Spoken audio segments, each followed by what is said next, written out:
Sir sir हाँ हाँ बेटे सर बोलिए। एक डाउट है। हाँ हाँ बोलो बोलो। सर सर्कुलर मोशन और रोटेशनल मोशन में क्या डिफरेंस है? देखो, सर्कुलर मोशन जो टर्म हम यूज करते हैं वो एक पार्टिकल के लिए यूज करते हैं या एक स्मॉल ऑब्जेक्ट के लिए यूज करते हैं, और रोटेशनल मोशन जो है वो हम यूज करते हैं फॉर लार्ज ऑब्जेक्ट्स। जैसे मान लो कि क्या है, एक कार का स्टीयरिंग है पूरा, राइट? तो when you rotate the steering, तो पूरे स्टीयरिंग के मोशन को हम क्या कहेंगे? Sir rotational motion. उस स्टीयरिंग के अलग अलग पार्टिकल्स हैं, अलग अलग पॉइंट्स हैं उस स्टीयरिंग पे, वो सब डिफरेंट रेडियस के सर्कुलर पाथ में मूव करेंगे, है ना? जैसे फैन है, फैन अगर रोटेट कर रहा है, तो फैन अगर मूव कर रहा है, तो फैन का मोशन को क्या कहेंगे? Rotational motion. लेकिन जैसे कल मैंने कहा था, फैन की ब्लेड पे कोई छोटा सा एक इंसेक्ट बैठा हुआ है, कोई फ्लाई बैठी हुई है, तो और वो फैन के साथ ही रोटेट होती जा रही है, तो उस फ्लाई के मोशन को क्या कहोगे?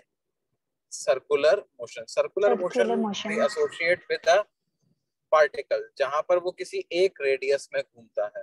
रोटेशनल मोशन में क्या होता है? कई सारे पार्टिकल साइमल्टेनियसली अलग अलग रेडियस के सर्कुलर पाथ्स में मूव करते हैं, तो उनके कंबाइंडली सारे पार्टिकल्स को कंबाइंड करके जो बॉडी बनती है, लार्ज बॉडी, उसके मोशन को बोल देते हैं क्या? Rotational motion. Okay sir. ठीक है। हाँ तो सर। देखिए बच्चों, अभी I think you are here, तो अपन बात कर रहे थे किसकी?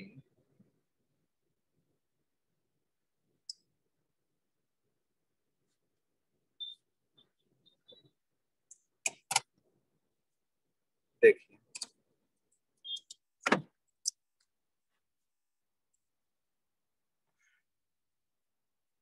ये पिछली क्लास में हम लोगों ने इतना पढ़ा था।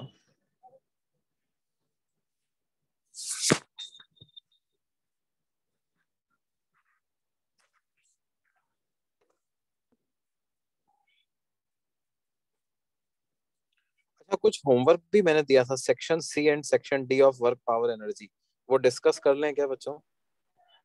कर कर लिया वो या नहीं किया है?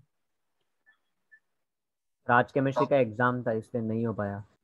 अच्छा अच्छा अच्छा अच्छा, क्या अच्छा स्कूल में एग्जाम चल रहे हैं क्या तुम्हारे? Yes sir. Okay okay okay, ठीक है बच्चों, तो सर्कुलर मोशन को ही आगे बढ़ाते हैं, है ना? देखो, ये हमने बता दिया था आपको कि क्या है, वेक्टर्स जो हैं वो उनका एडिशन कम्यूटेटिव होता है, यानी vector A plus vector B बराबर होना चाहिए vector B plus vector A के। लेकिन जब मैं एंगुलर डिस्प्लेसमेंट एक ऑब्जेक्ट में करता हूँ और बारी बारी से 90 डिग्री का एंगुलर डिस्प्लेसमेंट दो करता हूँ, पहले एक्स एक्सिस के अबाउट फिर वाई एक्सिस के अबाउट, और सेकंड केस में पहले वाई एक्सिस के अबाउट फिर बाद में एक्स एक्सिस के अबाउट, तो बॉडी की फाइनल पोजीशन दोनों केस में अलग अलग आ जाती है। यानी कि theta one plus theta two is not equal to theta two plus theta one. इसलिए लार्ज एंगुलर डिस्प्लेसमेंट्स को वेक्टर के रूप में क्लासिफाई नहीं किया जाता।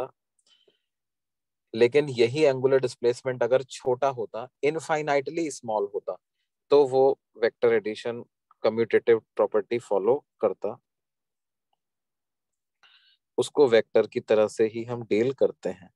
और डायरेक्शन जैसे मैंने बताई थी, क्या डायरेक्शन होती है बच्चों एंगुलर डिस्प्लेसमेंट की? Perpendicular to the plane of rotation. Perpendicular to the plane of rotation, है ना? अब एंगुलर डिस्प्लेसमेंट के बाद अगली चीज जो हम डिफाइन करेंगे उसको कहेंगे angular velocity.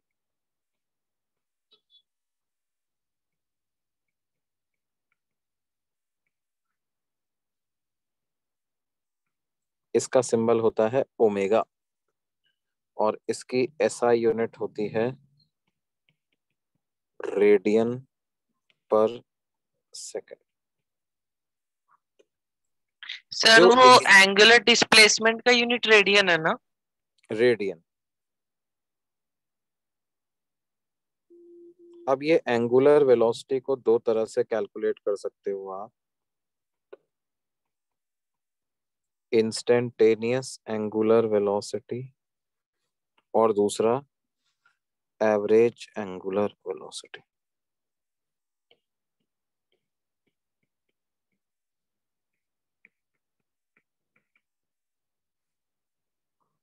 Instantaneous angular velocity क्या होती है बच्चों?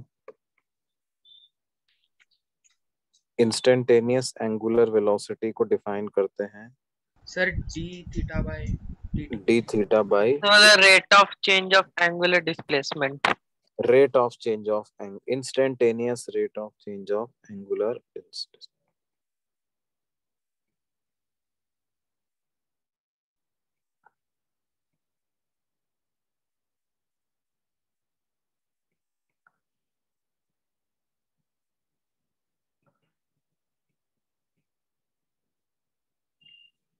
और क्योंकि डी थीटा एक वेक्टर क्वांटिटी है, इसीलिए इंस्टेंटेनियस एंगुलर वेलोसिटी भी एक vector quantity.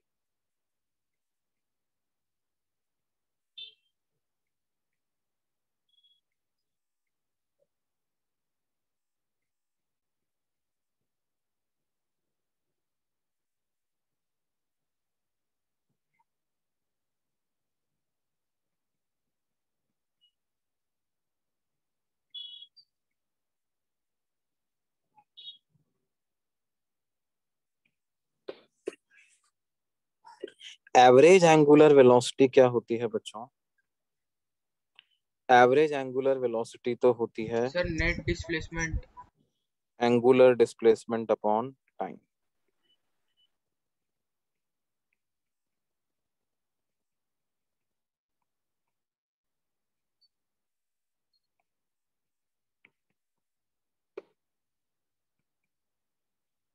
Angular displacement upon time taken, and this is average omega.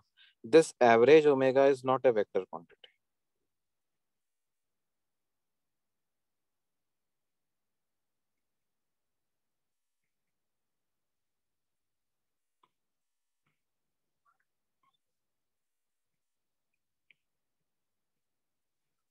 Average omega is not vector.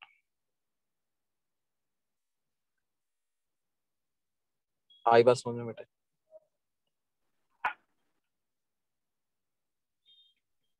Sir क्योंकि थीटा तो वेक्टर नहीं है। थीटा वेक्टर नहीं है ना? अब वेक्टर नहीं है तो इसकी डायरेक्शन की भी बात नहीं करेंगे, लेकिन जो वेक्टर है उसकी डायरेक्शन की तो बात करेंगे अपन। Direction of instantaneous angular velocity क्या होगी?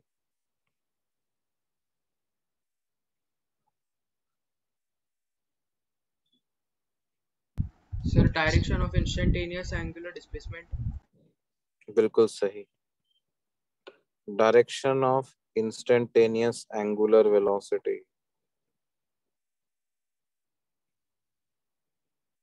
is same as the direction of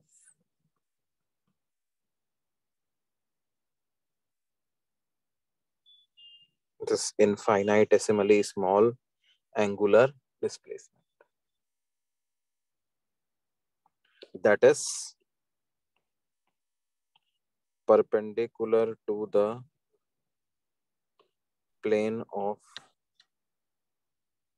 circular motion।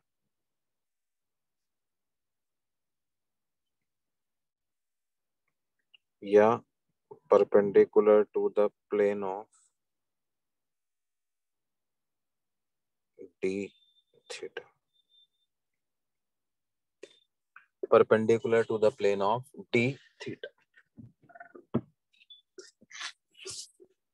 क्या ये बात समझ में आती है बच्चों? तो वो perpendicular to plane of d theta नहीं समझा। मतलब perpendicular to the plane of, ऐसे लिख दो, रोटेशन।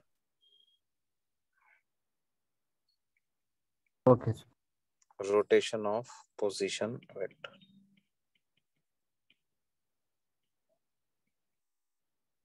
भाई जिस प्लेन में पोजीशन वेक्टर रोटेट हो रहा है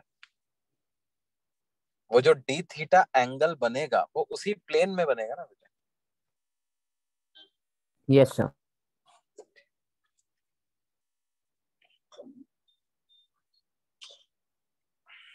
हाँ सर। तो एंगल का प्लेन और एंगुलर डिस्प्लेसमेंट की डायरेक्शन दोनों अलग अलग चीजें है ना। एंगुलर डिस्प्लेसमेंट जो होता है वो भी प्लेन, जिस एंगल जो एंगल का प्लेन होता है उसके परपेंडिकुलर ही होता है।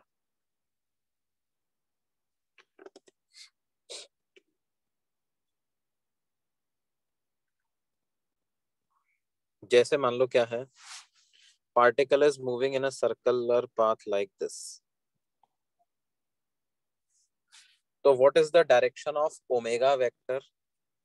जब पार्टिकल इस पोजीशन पे है तो ओमेगा वेक्टर की डायरेक्शन क्या है? परपेंडिकुलर। परपेंडिकुलर। परपेंडिकुलर मतलब क्या, उसको अपवर्ड बोल सकता हूँ? Yes sir. जब यहाँ पहुंच जाएगा तब भी वो ऐसा ही रहेगा। Yes sir. इधर पहुंच जाएगा तब भी ओमेगा ऐसा ही रहेगा, इधर पहुंच जाएगा तब भी ओमेगा ऐसा ही रहेगा। क्या हर घड़ी ओमेगा वेक्टर की डायरेक्शन ऐसी है?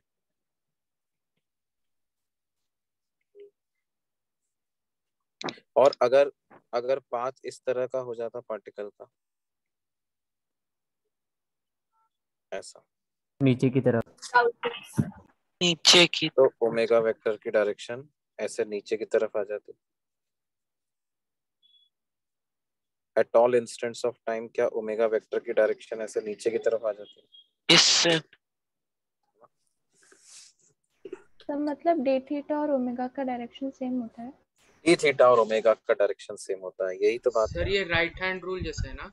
राइट हैंड रूल के जैसा।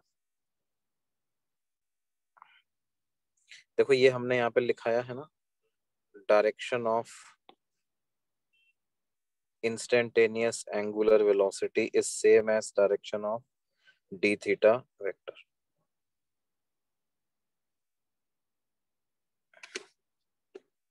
नहीं? यस हाँ सर। सर। सर आपने ये पेज के पहले कुछ लिखवाया है क्या? मैं लेट ज्वाइन किया।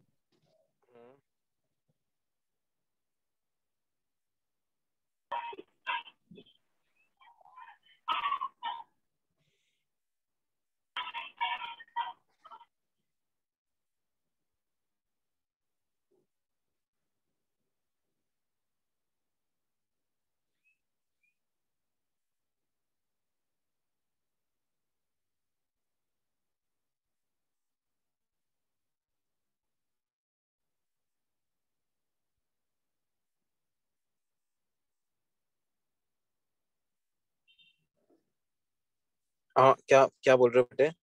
लेट चालू किया आपने, कहाँ से मिस कर दिया? सर मैंने ये एंगुलर वेलोसिटी से चालू किया डायरेक्ट। अच्छा, हाँ तो यहीं से तो चालू किया है हमने। ये यहाँ तक तो पिछले पेज था। This is the first page that I have written today. Okay okay sir okay.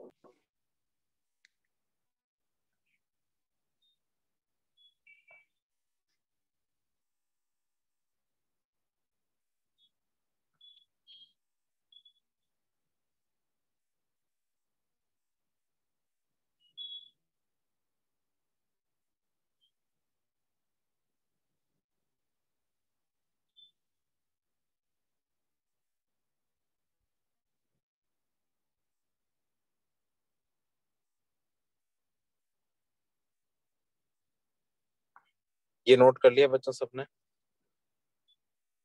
Yes sir. Yes sir. Yes sir. Yes sir. Okay बच्चों, तो देखिए भाई क्या है। फिर उसके बाद अगला पेज ये हमने बताया था, हमने कहा था भाई ओमेगा वेक्टर की डायरेक्शन बिल्कुल वैसे ही होगी।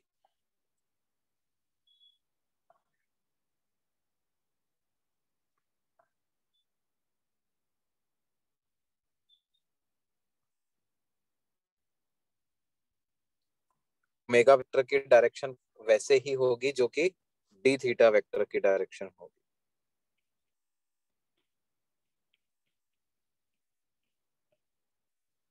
Direction of d theta vector and omega vector will be same, है ना।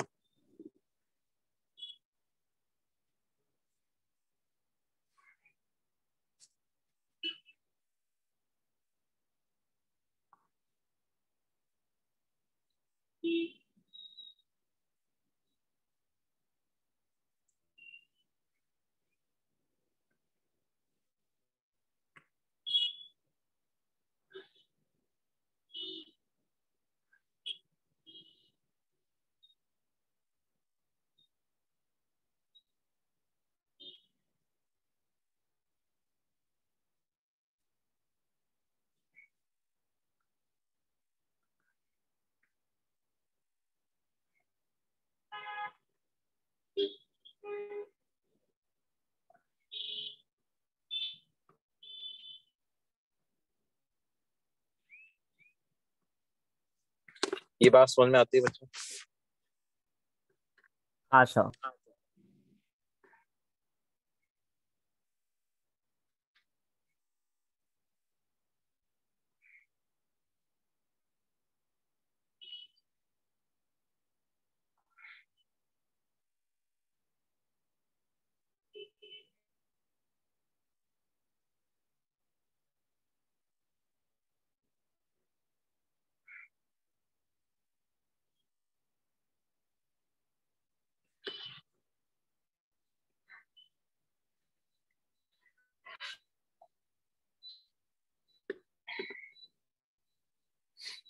अब देखिए क्या है, कैसे इसको अपन आगे कंटिन्यू करेंगे।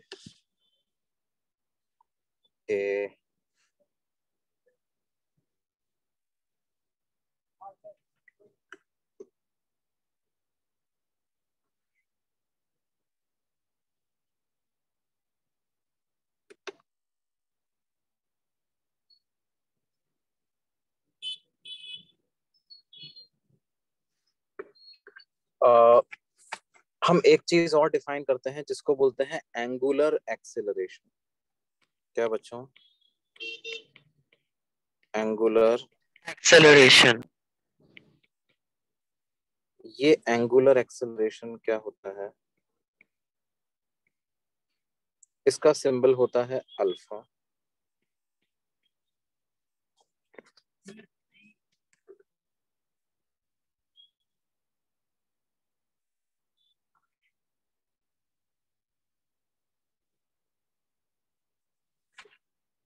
तो अल्फा वेक्टर का क्या फॉर्मूला होगा? ई ओमेगा बाई डी टी, है ना। That is rate of change. हाँ बेटे। Sir charging.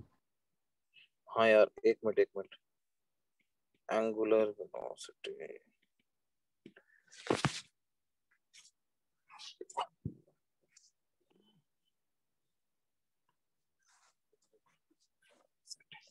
बच्चों 1 मिनट रुको, just give me a moment, है ना। मैं एक बार इसको कनेक्ट कर देता हूं।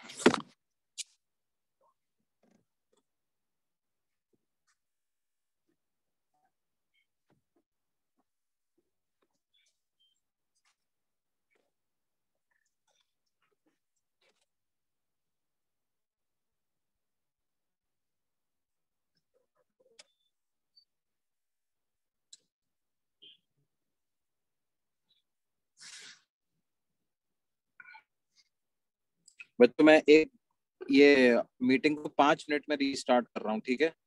Starting in 5 minute. Okay sir.